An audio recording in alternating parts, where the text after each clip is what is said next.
Are we ready to hear from God, church? Can we all stand up as we read God's word in reverence to his word?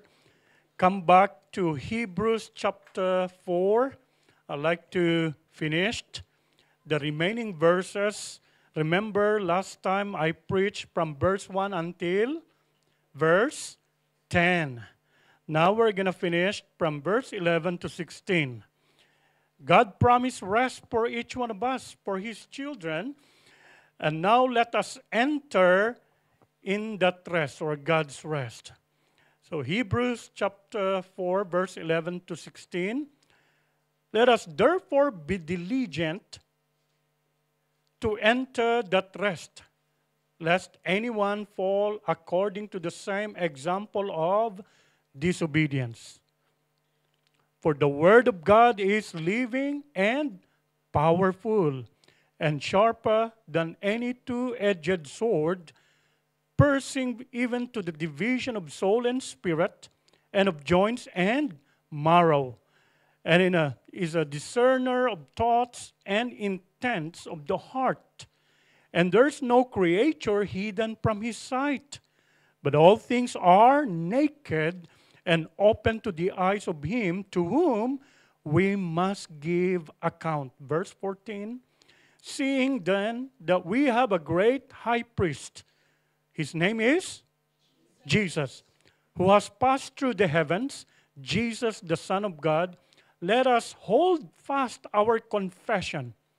For we do not have a high priest who cannot sympathize with our weaknesses, but what is in all points tempted as we are, yet without sin. Last verse for today, 16.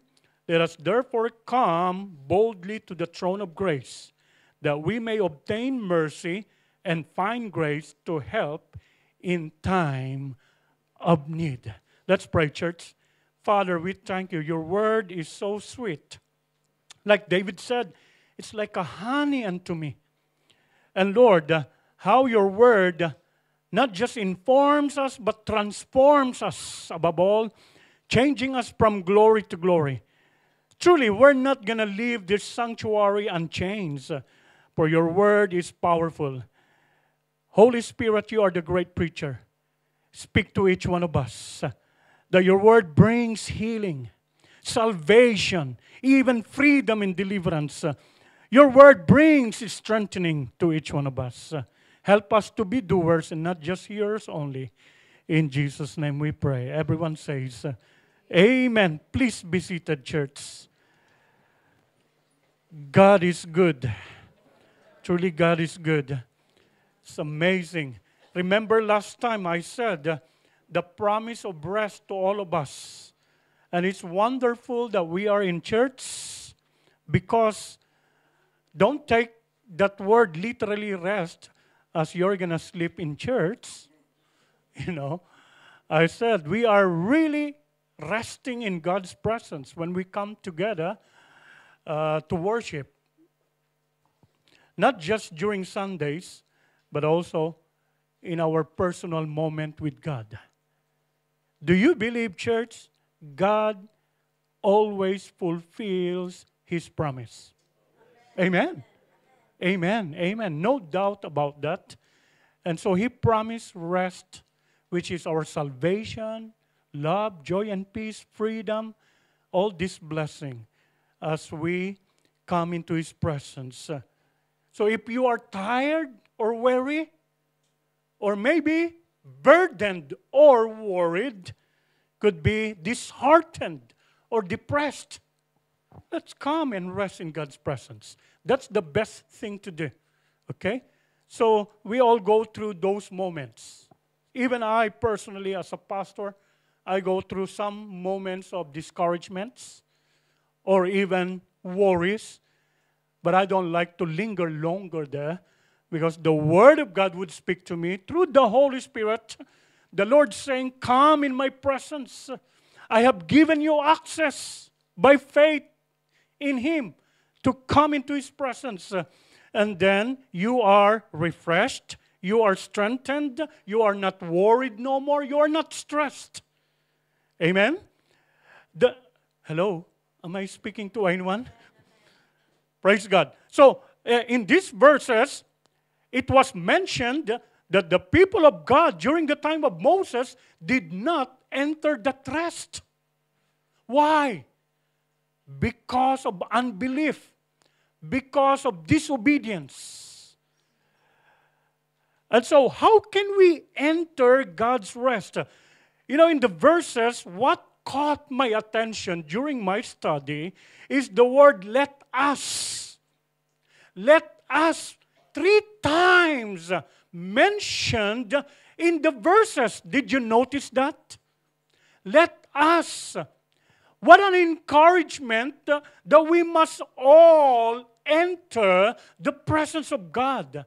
Enter that rest.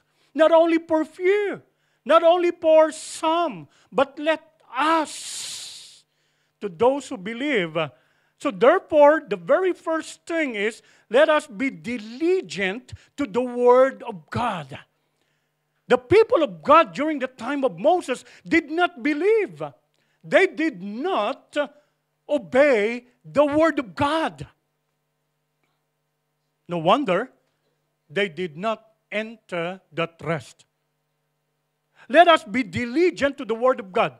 Let me ask you as a follow-up. You know, we've got the devotional, daily devotional time with God. You know, you cannot start a day without God.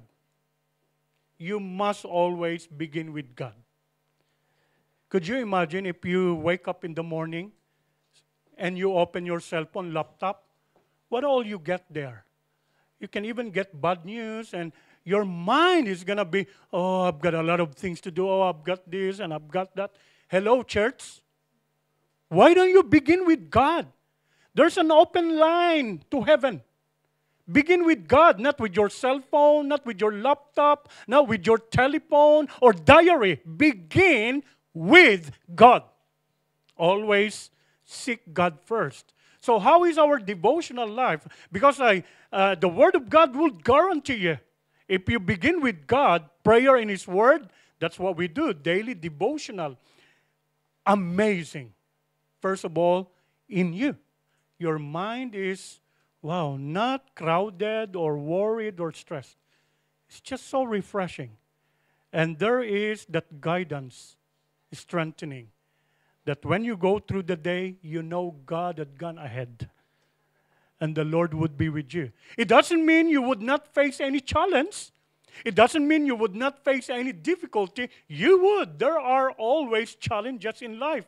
But you are prepared. Hello. You are ready because you began the day with God. So be diligent to the Word of God. The word diligence is about application. I think it happens to everyone. When we hear preaching, teaching, such an inspiration. I mean, wow. Oh, boy, girl. I was so inspired by that preaching. But what happens to the inspiration? Does it go to application? Does it go to application? Application is far more important than a motivation, although motivation, inspiration is good. Hence, the meditation of the Word is vital for application. The Bible says so in Joshua chapter 1, verse 8. Meditate the Word of God day and night. Have a moment to think about the Word of God. Ponder. Ponder on every word that you had received from God, even through preachings. Okay, when you go home or later, you're back in your houses, go back to the Word of God. Have a moment. Think about it. And, don't be a Christian like early in the morning Sunday. Where's my Bible? Where's my Bible? Oh, I can't find my Bible. And then, the Bible is here. And go to church. And then hear the preaching.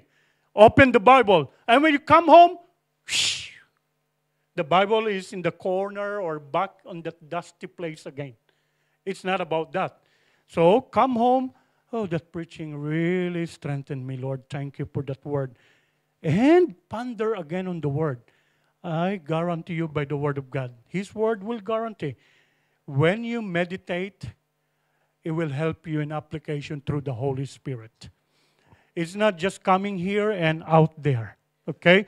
So, the Word of God is powerful. There's never been any word and no other word that will be most powerful than the Word of God. I remember this centurion man in the Bible. Okay? His servant is dying. Take note, the servant of the centurion. The centurion is like a, official of the government. It's a Roman officer at that time. And he's got servants. He's got soldiers under him. He held a high position in the government at the time of Jesus. But his servant is ill, dying. Doctors could not heal his servant. Hospital did not remedy. The only hope is Jesus. He heard about Jesus, that Jesus is saving, healing, and doing miraculous things. And so he sent servants, elders, to tell Jesus to come to his house. Do you know what this centurion said? Since he felt that he is not worthy to have Jesus in his home, do you know what he said?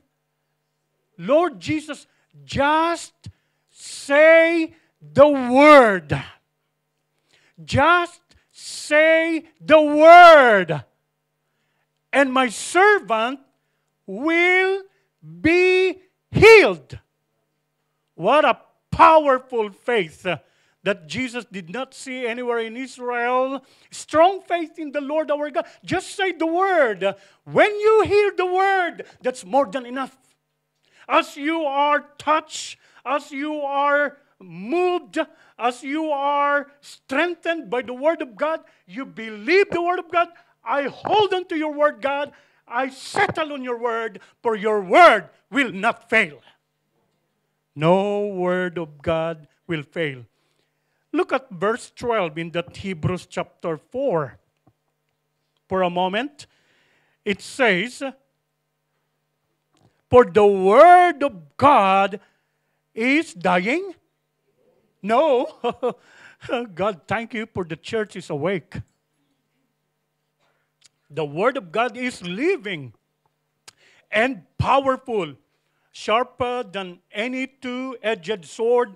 Look at the power of the word of God, piercing even to the division of soul and spirit, and of joints and marrow, and is discerner of the thoughts and intents of the heart. There's no instrument, nothing, not even the scalpel of the surgeon. I remember this more than 20 years now, or 25 years ago. I used to work in the hospital and assist the surgeon in the operating room, the surgery.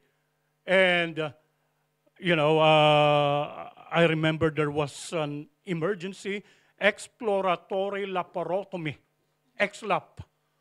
And it's my first time. Wow, what's this? And there's lots of instruments that you have got to prepare because you don't know what's inside. It will be open. And when I handed that scalpel or knife for surgery to the surgeon, wow, that knife is so sharp.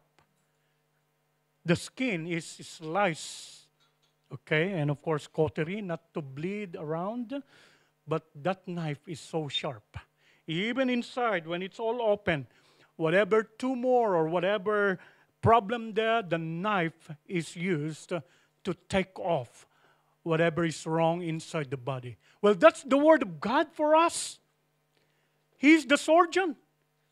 He opens, exposes our lives. The Bible says so. Nothing is hidden, naked. We are all naked before God. You cannot hide anything from God. Maybe you can hide from your husband or wife. You can hide from your parent or child, but not with God. But I encourage you to be honest. Be transparent. I've practiced that for many years now. Before we had the engagement, it reminded me. I was honest with her. I had previous girlfriends. Better be honest, yeah? I said, oh, okay. So I don't have to count in my fingers. So I told her. That was the old Hermie. And even the last girlfriend that I thought that's the will of God, but it's not. So I better be transparent, honest, because maybe I would meet her somewhere in the world. It's a small world after all, you know that. And then suddenly, oh, the eyes, and she might wonder, well, what's going on? What's going on? It's better I told her. Okay, so I told everything, open book. Why will I hide anything to my wife? It's the honesty that the Lord blesses.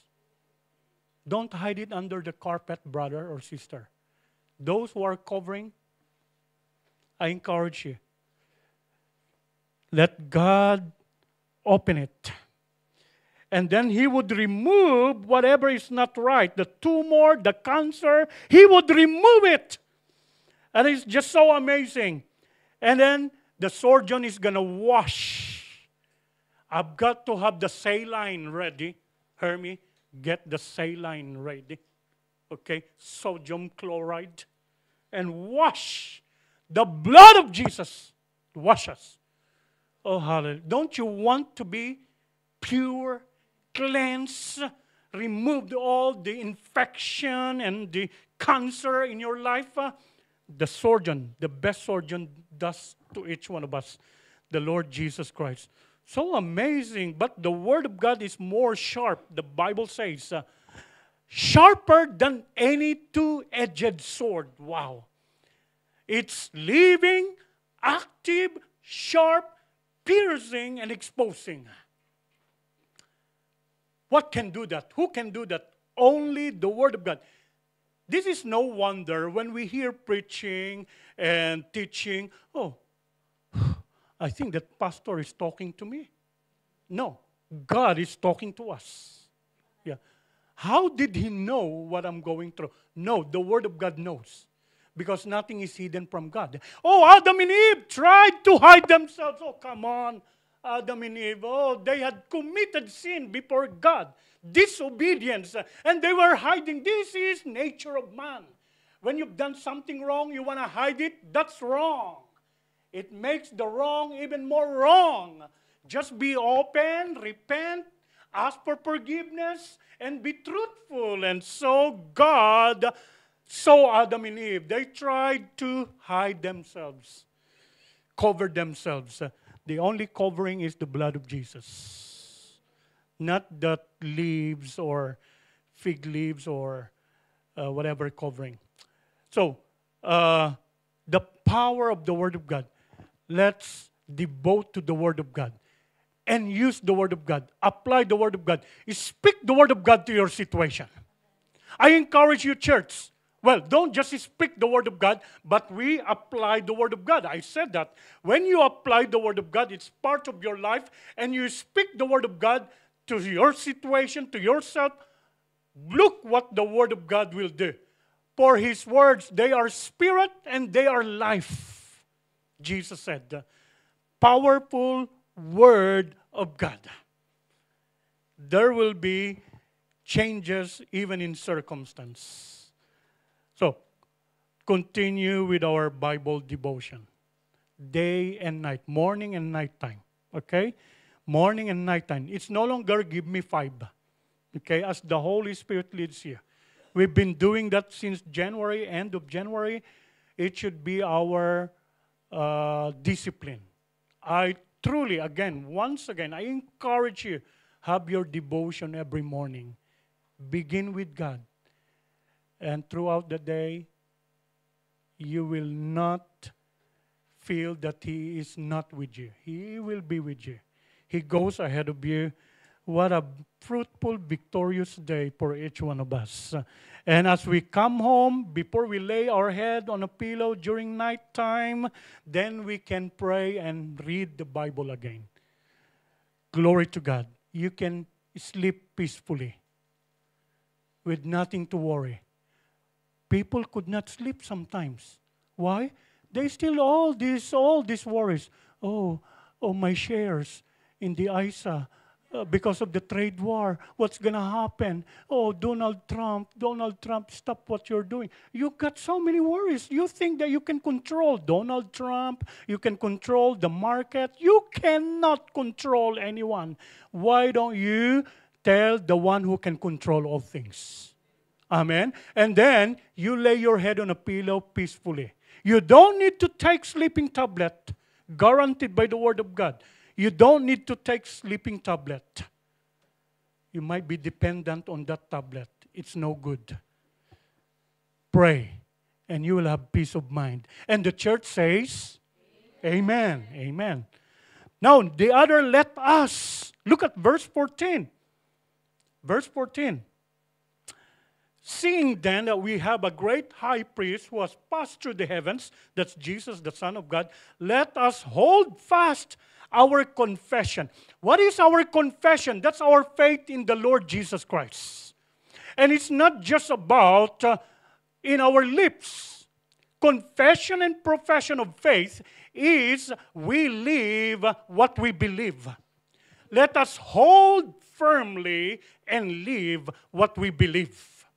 We believe in the Word of God. We believe in Jesus Christ, the true, living, powerful God. Then we live in accordance to His Word. We live in accordance to His will. That's hold fast to our confession. Not just Christian by lips, but Christian by heart. Christian by example. A light and salt to the world out there. So, take note, he is not just priest. He is not just high priest. He is the great high priest. Amen. You need the priest in the old times so that your offering, your worship would be acceptable to God. It's like the priest is like a mediator. Okay? But now we don't need a priest like me or anyone. You don't need it. I don't need it. Jesus has done it for us. Amen? We can access the very presence of God. This is amazing, church. Every time I think about this, that we can access the very presence of God by faith in Jesus Christ, this is amazing. Because it's not easy to access the very presence of God. Do you know that? It's not. Even in the old times. But because of what Jesus has done, and we believe in the Lord Jesus, we receive Him in our lives, and the Spirit of the Lord is in us, then we can access the very presence of God. Before you even access King Charles, you're going to go through a lot of things, a lot of process, a lot of people, isn't it? And you never know. You might see him in 2035. Yes. Because there are how many millions of people? This is true. Depending on the urgency or the importance of the matter that you're coming to the King of England. You never know.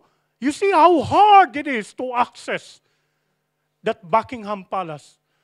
Not as a tourist, but to have a moment with the King, Charles. How much more with the King of Kings? Even in the old times.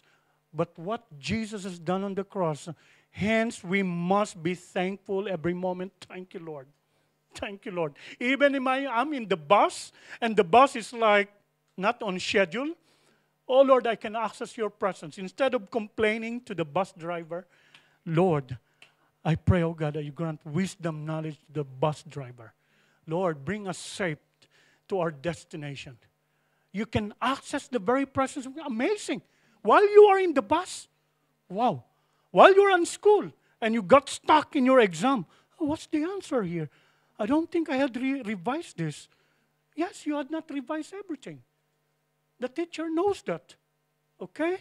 So some of the answers might be your good guess. All right? It's a test. Hello? Test. All right? But when you pray to God, you will not be mental blocked. You will have peace of mind. And the Lord gives you good memory. Students in uni, high school, whatever school, You need to access the presence of God by faith. You can call upon Him. That's amazing. Until now, I am amazed. Oh, I thank you, Lord. I can access you by faith in you anywhere, anytime. I cannot even access my wife anywhere, anytime. It's true. If she is at work, I cannot just go there. I want to have a date with you. The employer would say, excuse me, she's at work.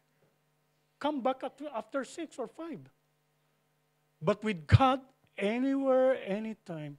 Oh, hallelujah. Let's give a clap of praise to the Lord. Thank you, Lord. Thank you, Lord. Thank you for that. Thank you. Look at Hebrews 10:23. Hebrews 10:23. Let us hold fast the confession of our hope. Our hope is in the Lord Jesus. Without wavering. Okay? Without wavering. For He, the Lord our God, who promised is faithful. We said that from the beginning, God will fulfill every promise. Thousands of promises. Claim it every moment, every day. It's been my habit, attitude. Lord, I'm going to claim your promise today. You promised me this, I claim it by faith. In Jesus' name. Hold fast. Don't let go. Don't give up. If you are thinking of giving up, you are losing heart, I encourage you today, do not give up. Hold firmly. Okay? Hold fast. Don't let go. Okay? Hold on to the Word of God. Hold on to the promise of God. You will see the fulfillment as God promised in His Word. He is faithful. He will not lie on His promise or promises. So, don't let go of the promise in the Word of God. You can even tell God, isn't it your promise that if I seek you and your righteousness and all these things will be added unto me. Lord, I need peace right now. I need you to guide me in my decisions. I'm a bit confused. That calm. Help me, Lord.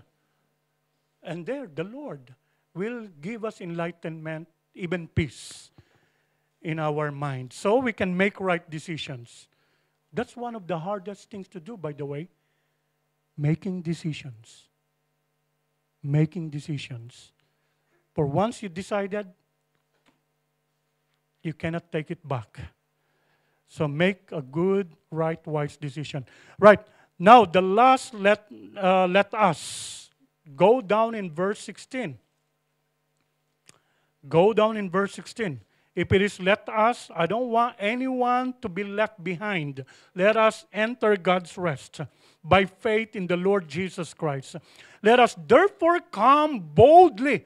In some version it says, with confidence to the throne of grace, that we may obtain mercy and find grace to help in time of need. We sang that song earlier.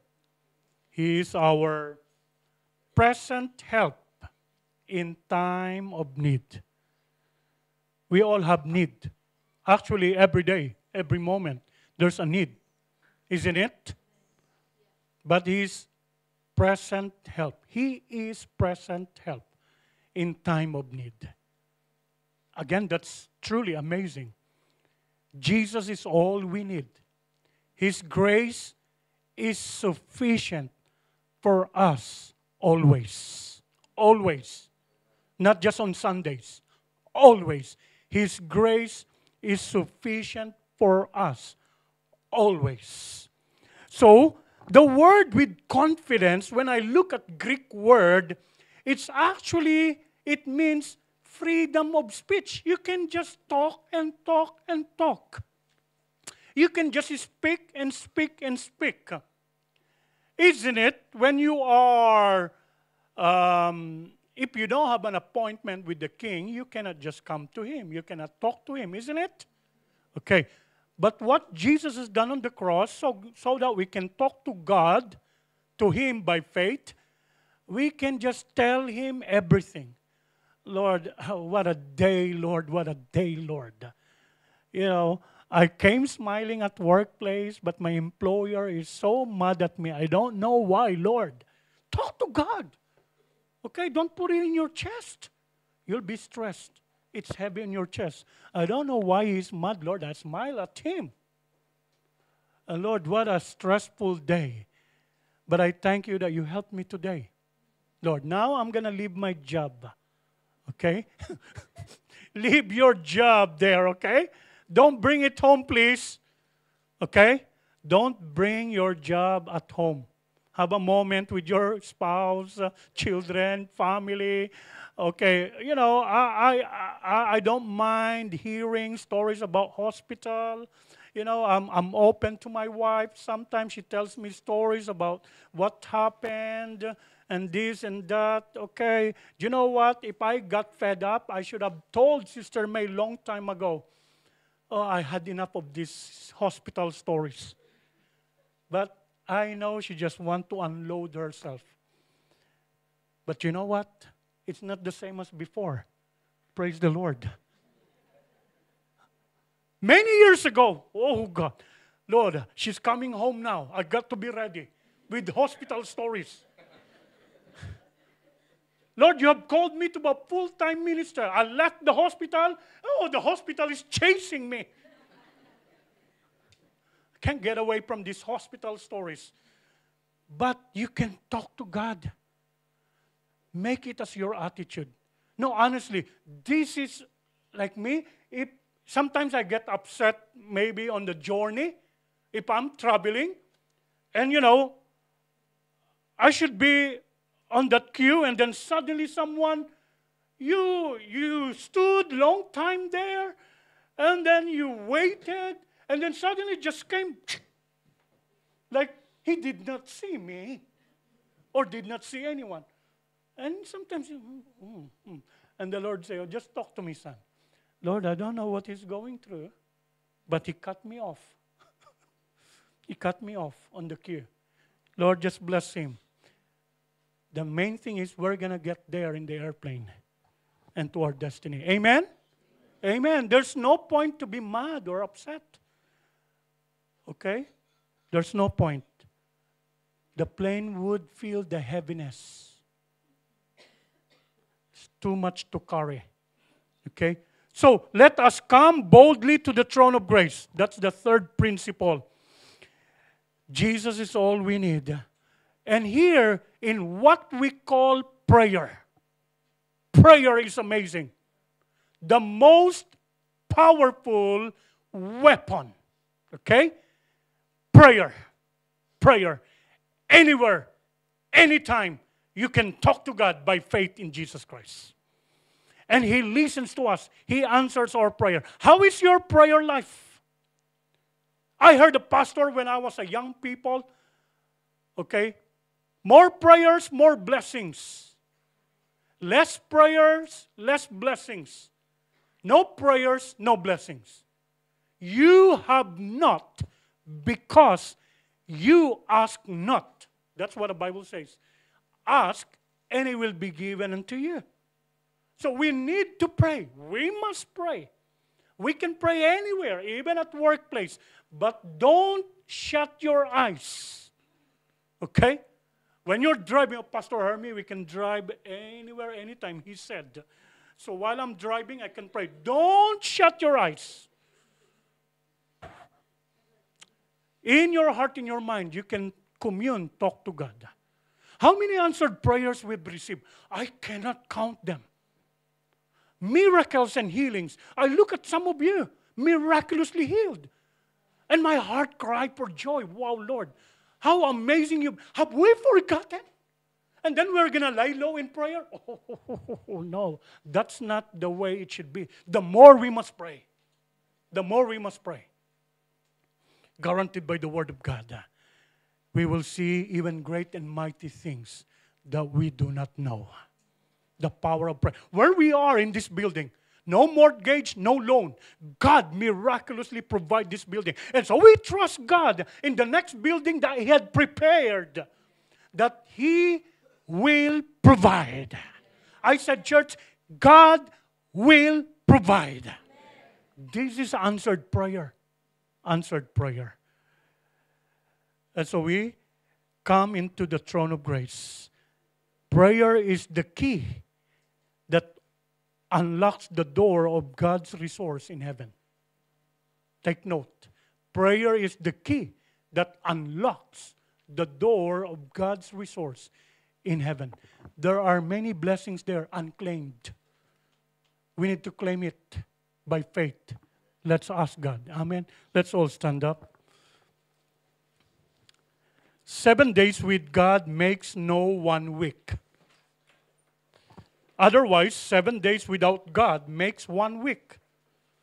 Oh, what do you mean, Pastor? Have a look there. Okay? 7 days with God makes no 1 week. You're not going to be weak. Okay? Because, as I said, God is always with us every day, every moment. But 7 days without God makes you and me, makes 1 week. Yeah. We will be weak. We need to rest in God's presence. By trusting Him, move to the next level of your faith. Trust God. Trust God. He's already there. Created the heaven and the earth. Oh, who hold the galaxy in the sky. Oh, amazing. Omniscient, omnipotent, omnipresent. He knows what happened yesterday and even our future. Not just today. He is already there. Trust God. Just trust God. And we will see amazing things. That's what we've got to do. Lord, I totally trust you. And we can rest in His presence. Without trusting God, you cannot rest in His presence. Praise be to God. As you, each one of us, reflect on the Word of God, and of course, we're going to pray for the newcomers, but we will do that after the communion. But I want each one to ponder on the Word of God. Meditate. Think about the Word of God. As I said from the beginning, we need to truly understand. Not just hear the Word of God. Think about it. Comprehend. Meditate on the Word of God. And the Holy Spirit helps us. As we believe, we would obey, apply the Word of God. And amazing things happen. The manifestation, demonstration of God's Word. Just say the Word. Peter and the fishermen, the disciples, were all working hard all night. They did not catch fish, even a little fish, nothing. And they were all expert fishermen. All expert fishermen. Toiled so hard. This is what happened when you are doing it without God. You toil, you work hard without God, it will end up to nothing. And don't get jealous with other people in the world. The Bible says it will end up to nothing in vain in due time. But when we labor with God, Jesus said to Peter, cast the net. Peter did not question the Lord Jesus. Oh, Lord, I'm an expert fisherman. There's no fish. He did not argue with the Lord. He obeyed the word. Cast the net. He casted the net. Amazing. They could not even hold many fishes in that net. Just say the word. Hallelujah. Let the word minister to each one of us. Thank you, Father God. Holy Spirit, truly you are the great teacher that you had spoken to us with the power of your word. Help us to apply your word in our daily walk with you. Our days would never be the same like before, as we always begin and end the day with you, God. Even when we rest our head on a pillow during the nighttime, we experience such blessing of peace and wake up with the renewed strength for the new victorious day ahead of us. Thank you, Lord God, We want to stay in your presence, not to be away from you, but to be closer to you, Lord, by faith in you, Jesus. I pray that you strengthen every faith, even those faith that's wavering, those faith, oh God, that's been on and off, faith that has been tested, faith that has been even challenged. I pray strengthen every faith of your children by the power of your word. Holy Spirit, minister to each one of us. Lord, your word will be part of our lives as we humbly obey. Oh, we give you the glory, the honor, and the praise. In Jesus' name we pray. And everyone says, Amen.